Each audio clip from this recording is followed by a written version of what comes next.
होते हैं और ये हमारी कैसे मदद करते हैं पानी को कंजर्व और मैनेज करने में। तो सबसे पहले हम पढ़ते हैं व्हाट इज डैम, कि डैम क्या होता है। तो dam is a barrier across flowing water that obstructs, directs और retards the flow, often creating a reservoir, lake और इंपाउंडमेंट। मतलब डैम एक बैरियर होता है जो कि फ्लोइंग वाटर को रोकता है। इसकी मदद से हम पानी के फ्लो को दिशा दे सकते हैं और पानी की फ्लो की स्पीड को धीमा कर सकते हैं। सिंपली हम डैम की मदद से पानी के फ्लो को कंट्रोल या मैनेज कर सकते हैं, जैसा कि आप इस इमेज में देख सकते हो। अब डैम से कुछ भी बन सकता है, रिजर्वियर भी बन सकता है, लेक भी बन सकता है, इंपाउंडमेंट यानी कि छोटा लेक भी बन सकता है। डिपेंड करता है डैम के साइज के ऊपर। तो आया समझ में कि डैम क्या होता है। अब हम देखते हैं क्लासिफिकेशन ऑफ डैम्स, मतलब डैम को किस तरीके से क्लासिफाई किया गया है। तो डैम को दो तरीकों से क्लासिफाई किया गया है। पहला है on the basis of material और दूसरा है on the basis of height. तो on the basis of material मतलब किस मटेरियल से डैम बने हैं। तो मटेरियल के बेसिस पर डैम मेनली तीन प्रकार के होते हैं।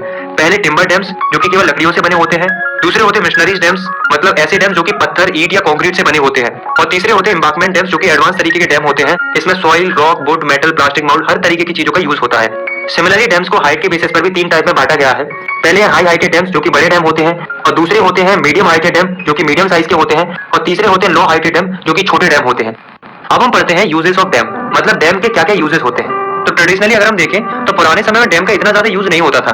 पहले के टाइम पर डैम्स केवल इसलिए बनाए जाते थे ताकि नदियों के पानी को और बरसात के पानी को इकट्ठा किया जा सके और आगे उस पानी को इरिगेशन के लिए यूज किया जा सके। लेकिन आज के समय में हम डैम को कई सारे पर्पसेस के लिए यूज करते हैं। हम उसे इरिगेशन के लिए यूज तो करते ही करते हैं, साथ में हम इलेक्ट्रिसिटी जनरेशन के लिए, डोमेस्टिक एंड इंडस्ट्रियल यूजेस के लिए, जहाँ तक कि डैम का यूज फ्लड कंट्रोल करने के लिए भी किया जाता है। और तो और डैम का यूज रिक्रिएशन, इनलैंड नेविगेशन और फिश ब्रीडिंग के लिए भी किया जाता है। तो डैम का यूज काफी सारे पर्पसेस के लिए होता है, इसलिए डैम्स को मल्टीपर्पज प्रोजेक्ट भी बोला जाता है। जैसे कि मैं आपको कुछ डैम्स के एग्जांपल देता हूँ। सतलुज ब्यास रिवर बेसिन के ऊपर जो मल्टीपर्पज प्रोजेक्ट लॉन्च किया गया था, मतलब डैम बनाया गया था, वो था भाखरा नांगल डैम। इसका मेन पर्पस था हाइड्रो इलेक्ट्रिसिटी जनरेट करना और लोगों को इरिगेशन के लिए पानी प्रोवाइड कराना। सिमिलरली महानदी बेसिन के ऊपर भी एक डैम बनाया गया था, हीराकुंड डैम। इसका मेन ऑब्जेक्टिव था पानी को कंजर्व करना और फ्लड को कंट्रोल करना। तो इस तरीके से इंडिया में कई सारे मल्टीपर्पज प्रोजेक्ट लॉन्च किए गए ताकि पानी को कंजर्व और मैनेज किया जा सके। डैम की इतनी सारी अच्छाइयां देखकर जवाहरलाल नेहरू ने कहा था कि जो डैम होते हैं वो टेम्पल होते हैं मॉडर्न इंडिया के। उन्होंने ऐसा इसलिए कहा था क्योंकि डैम के काफी सारे एडवांटेजेस होते हैं। लेकिन दोस्तों डैम बनाने के पीछे इतने सारे फायदे तो हैं, लेकिन फिर भी large number of people multipurpose project और डैम्स का विरोध करते हैं। तो ऐसा क्यों है कि कई सारे लोग इनका विरोध करते हैं, इसके पीछे कौन कौन से रीजन है, चलिए जानते हैं। Reason behind the opposition of multipurpose projects. तो पहला रीजन है regulating and damming of water affect the natural flow of rivers. मतलब पहला रीजन ये है कि अगर हम डैम बनाते हैं तो उससे रिवर का नेचुरल फ्लो अफेक्ट होता है। मतलब नेचुरली जो रिवर फ्लो होकर आ रही होती है उसके ऊपर डैम बनाने की वजह से उसका नेचुरल फ्लो डिस्टर्ब हो जाता है। अब इससे प्रॉब्लम क्या आती है, हमें पुअर सेडिमेंट फ्लो देखने को मिलता है और जितने भी सेडिमेंट्स होते हैं वो धीरे धीरे रिजर्वियर के बॉटम पर इकट्ठे होने लगते हैं। इसे मैं आपको थोड़ा अच्छे से समझाता हूँ। जैसे मान लो ये रिवर है और इस रिवर के ऊपर डैम बना हुआ है। अब जो वाटर फ्लो करेगा वो यहाँ से आसानी से निकल जाएगा, बट जो वाटर के सेडिमेंट्स होंगे यानी कि छोटे छोटे कण होंगे वो डैम की वजह से आगे नहीं जा पाएंगे और वो वहीं पर बॉटम पर इकट्ठे होने लगेंगे। तो जिन सेडिमेंट्स को आगे जाना चाहिए था वो डैम की वजह से रिजर्वियर के बॉटम पर इकट्ठे होने लगते हैं, जिससे क्या होता है पुअर सेडिमेंट फ्लो देखने को मिलता है। डैम बनाने की वजह से रॉकियर स्ट्रीम बेड फॉर्म हो जाता है, यानी कि पत्थर वाली सरफेस क्रिएट हो जाती है। प्लस जो एक्वाटिक लाइफ होती है उसका हैबिटेट यानी कि जीवन भी कमजोर पड़ने लगता है। डैम बनने की वजह से एक्वाटिक फोना का यानी कि जीव जंतुओं का माइग्रेट और स्पैनिंग करना डिफिकल्ट हो जाता है। इसके अलावा जब रिजर्वियर्स क्रिएट होते हैं तो आसपास के कई सारे पेड़ पौधे और जो मिट्टी होती है वो पानी में सबमर्ज हो जाती है, यानी कि डूब जाती है, जिससे डीकंपोजिशन होता है, यानी कि वे पेड़ पौधे और मिट्टी सड़ने लगती है, यानी कि खराब हो जाती है। दूसरा रीजन है multipurpose projects and large dams have also been cause of many social movements like Narmada Bachao Andolan and the tehri dam आंदोलन। मतलब मल्टीपर्पज प्रोजेक्ट या बड़े बड़े डैम जब बनते हैं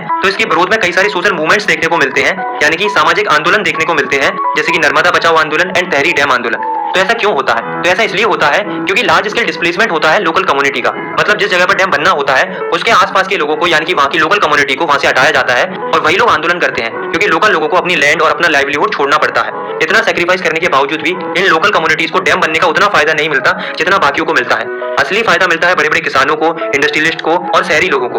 तो देख रहे हो कि प्रॉब्लम इन लोगों को फेस करनी पड़ रही है, मतलब इन्हें अपनी जगह छोड़ के जानी पड़ रही है और बेनिफिट अमीर लोगों को मिल रहा है, इसलिए लोकल लोग इसका विरोध करते हैं और आंदोलन करते हैं।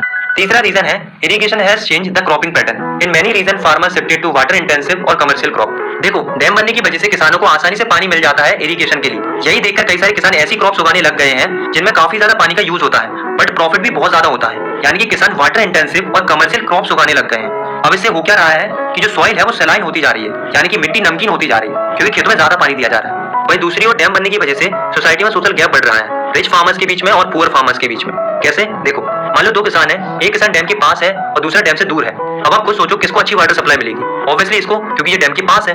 तो अच्छी वाटर सप्लाई की वजह से ये किसान ज्यादा अच्छी क्रॉप उगा पाएगा और धीरे धीरे ये अमीर हो जाएगा। वहीं इस वाले किसान को वाटर की उतनी अच्छी सप्लाई नहीं मिल पाएगी क्योंकि ये डैम से दूर है, तो ये किसान वहीं का वहीं रह जाएगा। इतना ही नहीं बल्कि कॉन्फ्लिक्ट्स भी देखने को मिलते हैं इस बात को लेकर कि पानी का बेनिफिट कुछ लोगों को मिलता है, कुछ लोगों को नहीं मिलता। जैसे कि मैं आपको एक एग्जांपल देता हूँ, गुजरात में साबरमती बेसिन के किसानों ने दंगा कर दिया था इस बात को लेकर कि आसपास के शहरों में बहुत अच्छी वाटर सप्लाई मिल रही थी, लेकिन इनके गांव को बिल्कुल भी वाटर सप्लाई नहीं मिल रही थी, जबकि इन्हें पानी की बहुत जरूरत थी क्योंकि इनके गांव में सूखा पड़ा हुआ था। तो देखा आपने कि डैम बनने की वजह से कैसे सोशल गैप बढ़ रहा है लोगों के बीच में।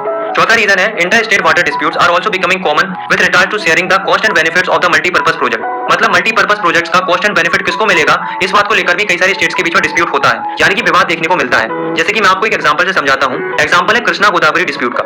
तो हुआ क्या कि महाराष्ट्र गवर्नमेंट ने कृष्णा रिवर पर डैम बना दिया। अब इससे क्या हुआ कि कर्नाटक और आंध्र प्रदेश में जो पानी आता था कृष्णा रिवर का वो आना कम हो जाता है क्योंकि उस रिवर पर डैम बन गया था। इससे क्या होता है इन स्टेट में एग्रीकल्चर और इंडस्ट्रीज के ऊपर बहुत बुरा इंपैक्ट पड़ता है। तो जो आंध्र प्रदेश और कर्नाटक गवर्नमेंट थी वो परेशान होकर ऑब्जेक्शन उठाती है महाराष्ट्र गवर्नमेंट के अगेंस्ट में, यानी कि पानी के लिए स्टेट्स के बीच में डिस्प्यूट देखने को मिला, यानी कि विवाद देखने को मिला। तो इससे हमें पता चला कि डैम्स या मल्टीपर्पज प्रोजेक्ट की वजह से इंटर स्टेट डिस्प्यूट्स भी देखने को मिलते हैं। पांचवा रीजन है most of objective of the project are fail to achieve the purpose for to which they are built. मतलब जिस उद्देश्य के लिए डैम बनाए जाते हैं अक्सर ऐसा होता है कि डैम उसी पर्पस को पूरा नहीं कर पाते। देखो डैम बनाने का एक मेजर ऑब्जेक्टिव ये होता है कि डैम बनाने से फ्लड को कंट्रोल किया जा सकता है, बट ज्यादातर केसेस में बाढ़ आने का कारण डैम ही होते हैं। जैसे देखो मैंने आपको बताया था कि डैम बनने की वजह से जो सेडिमेंट्स होते हैं वो फ्लो नहीं कर पाते और वो बॉटम में इकट्ठे होते जाते हैं। एक टाइम ऐसा आता है कि बॉटम में बहुत सारा सेडिमेंट जमा हो जाता है। तो ऐसी सिचुएशन में जब थोड़ी ही ज्यादा बारिश होती है तो डैम का पानी ओवरफ्लो कर जाता है और बाढ़ आ जाती है। तो लाइन समझ में आई कि डैम जिस पर्पस के लिए बनाए जाते हैं अक्सर ऐसा होता है कि डैम उसी पर्पस को पूरा करने में फेल हो जाते हैं। जैसे कि डैम इसलिए बनाए जाते हैं ताकि फ्लड को कंट्रोल किया जा सके, बट डैम्स फ्लड को कंट्रोल करने की बजाय और ज्यादा ट्रिगर कर देते हैं क्योंकि रिजर्वियर के अंदर सेडिमेंटेशन होता है, यानी कि सेडिमेंट्स इकट्ठे हो जाते हैं बॉटम में। इसलिए जो बड़े बड़े डैम होते हैं वो अनसक्सेसफुल हो जाते हैं फ्लड को कंट्रोल करने में जब एक्सेसिव रेनफॉल होती है, और बाढ़ आने की वजह से काफी ज्यादा लाइफ एंड प्रॉपर्टी का नुकसान होता है, यानी कि जान माल का नुकसान होता है। तो ये कुछ रीजंस हैं जिनकी वजह से लोग डैम्स का और मल्टीपर्पज प्रोजेक्ट का विरोध करते हैं। तो एक बार मैं इन सारे रीजंस को समराइज करके लिख देता हूँ, आप चाहे तो इनका स्क्रीनशॉट ले सकते हो या फिर लिख सकते हो। तो ये सारे रीजंस देखने के बाद हमें ये पता चलता है कि वाटर को कंजर्व और मैनेज करने के लिए डैम बनाना एक अच्छा ऑप्शन हो सकता है, बट सबके लिए अच्छा ऑप्शन नहीं हो सकता क्योंकि डैम बनाने के फायदे तो है बट नुकसान भी कई सारे हैं।